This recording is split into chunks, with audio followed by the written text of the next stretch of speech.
Today, let's talk about the Retro Revival Eric Marienthal Special alto saxophone mouthpiece.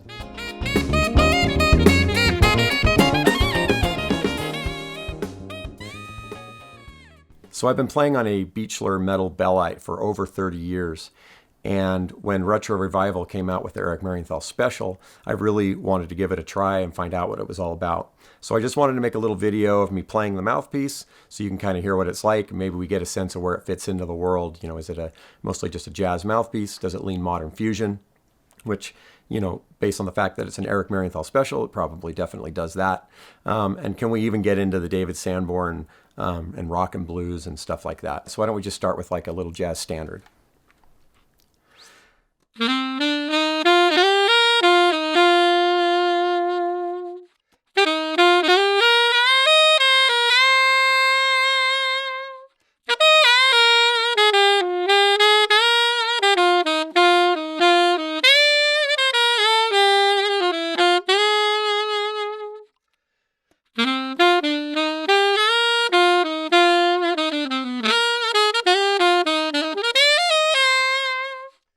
Yeah, it just fits right in. I think you're doing some club work or sitting even in a saxophone section and you want to have just a little bit more projection.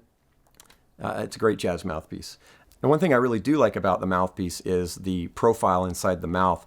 It's very similar to a Beechler. So if you've come from a Beechler and you want to play this mouthpiece, you'll feel right at home. It's very, very similar. But also if you're coming from a mouthpiece that's a little bit wider in the mouth, that's really no problem. I'm playing on mouthpieces that are wider and thinner, and I have no trouble at all getting used to this. It's just preference. Okay, let's do a little bit of modern playing, see how it fits into that.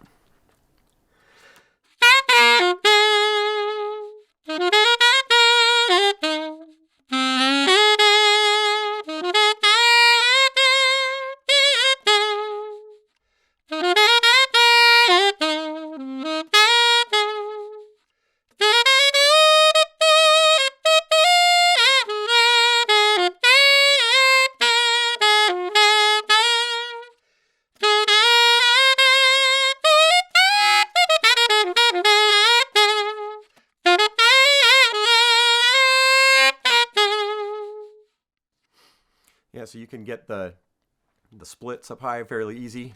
Get a little bit of grit on some of the notes if you want to feed some of those back.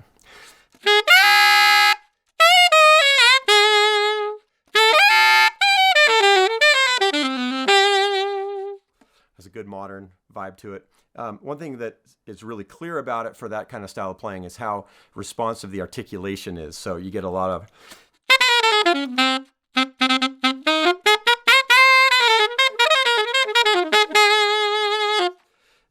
really good pop. All right, let's see how it does on some Sanborn.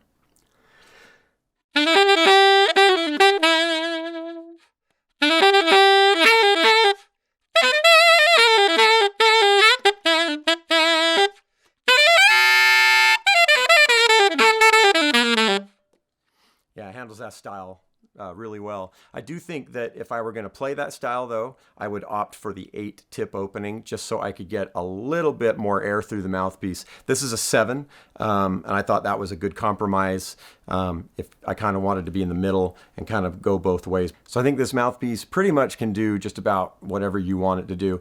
It's probably not the most racy of race cars, and it's not the foofiest of, jazz ballad mouthpieces, but it definitely covers a really broad range right there in the middle, from jazz standards all the way up through modern, and even edging into that Sanborn stuff. You can do that pretty convincingly. So tell me what you think of the mouthpiece down in the comments.